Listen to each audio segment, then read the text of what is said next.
Love is Indivisible by twins. I have a love-hate relationship with this series, and I usually watch through quickly for a second time before a review, but fuck it, synopsis time. Jun Shirasaki's love life takes a wild turn when he finds himself caught between the Jinguji twins, his childhood friends, who are as different as night and day. Roomie, the older sister, pairs a boyish charm with a maiden's heart, while Naori combines girlish looks with her deep love for otaku culture. As feelings grow and confusion mounts, Jun must navigate this unexpected love triangle next door. From the synopsis, you already can see that we are in for a wild ride, right? So the story essentially starts off in the eyes of Naori and Roomie, the twins, from when they are kids all the way to now. And I really like that actually. It was only for the first episode, but it was great nonetheless.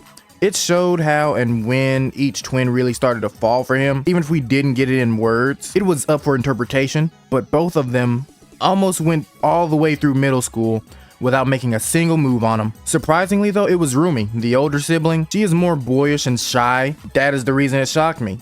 She asked Jun to go to the store one day, and while they were out at the store, she asked him out, saying that she wanted experience for when they get to high school, which it was a lie because she has liked him since she was a kid. So he said yes, and they went out for a year until one day randomly, Roomie decides to break up with him. He wonders why, of course, but she tells him it's not because of him, but it's because of her. That would make anyone feel bad, right? That's like the worst thing you can hear. But when she did, the reason she broke up with him though is because she knows that her younger sister Naori has feelings for him too, and she felt bad. And get this, after she breaks up with Jun, she makes Jun promise to give things a shot with Naori. That was really crazy to me because, you know, typically with siblings or even cousins or even your friends, it's a definite no when it comes to dating someone that you've dated before, right? But Naori is actually fine with this, and she tries to give things a shot, but she can tell that Jun isn't really feeling it and says, hey, you know what? This doesn't feel right. So how about we do a hard reset? So now she and her sister Roomie can have their fair shots at him, but now let me just go deep into their characters, going from least to most interesting. First, we got Jun Shirasaki, our main protagonist, the guy.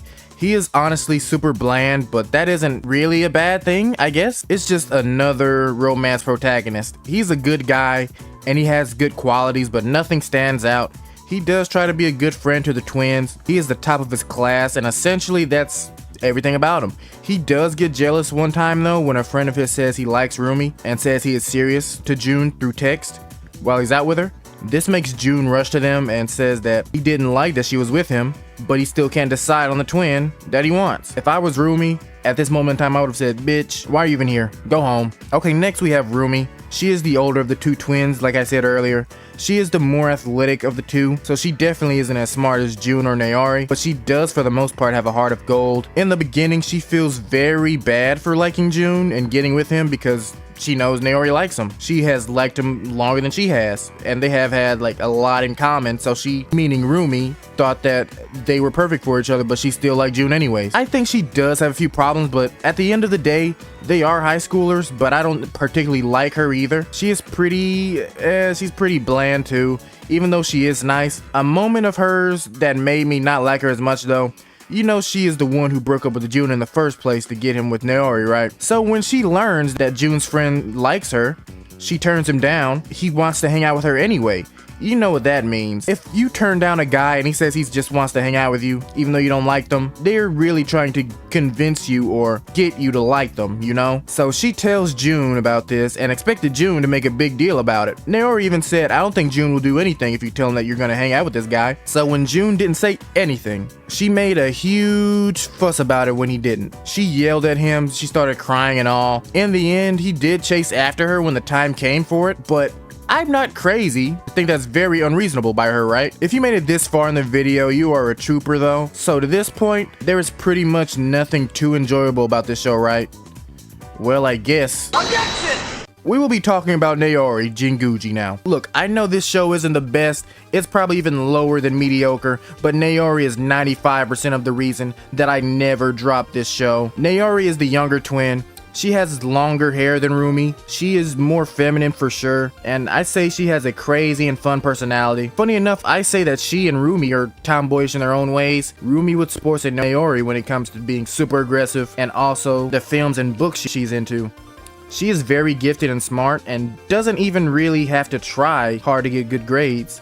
She, unlike Roomie, is very aggressive like I said earlier. She tries to get with June whenever she can, baiting him with a kiss, saying that she will let him have her first time, over the top flirting. Anything, she is the saving grace of this show. But yeah, now let's talk about the final episode. The final episode, it was as I thought. I thought it would be hectic as hell. You know, I would say this show is like a soap opera. It's an anime soap opera. In the final episode, everything finally came to light. All of Roomie's thoughts and all of Naori's thoughts. They even slapped each other. Naori, Roomie, and June talked about, like I said, all of what was going on in their minds. All that's been pent up inside of them for 11 episodes now. All in all, the finale was actually, I'd say, about a 6 out of 10.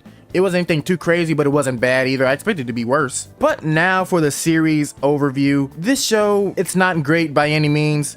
I would even say it's probably just mediocre. But brother, if I will give this show anything, I will say that it kept me watching every week, for better or for worse. The dialogue in this show is so bad sometimes that it's good. I am not a guy to shit on animation because I know it is very hard. I applaud the Roll 2 team. From what I've seen, this was their first or one of their first anime, so great job. It looked very good to say it was their first time. I don't know what shenanigans Naori is going to cause next. There is no real underlying plot in this story. It's just a hectic love triangle between them. It's just meant to be viewed in a fun way. You're not watching for the plot. They know we aren't. We all just want the best character in the show to win, Naori, and she probably isn't because that's how anime works these days. And she's been too aggressive. Those types of people in romance series are typically the losing heroines. I know I talked about how it wasn't that good, but I actually enjoyed this series from beginning to end. Let me know what you guys thought. Leave a like if you enjoyed. I appreciate you for watching. Sub if you're new. I will see you next time.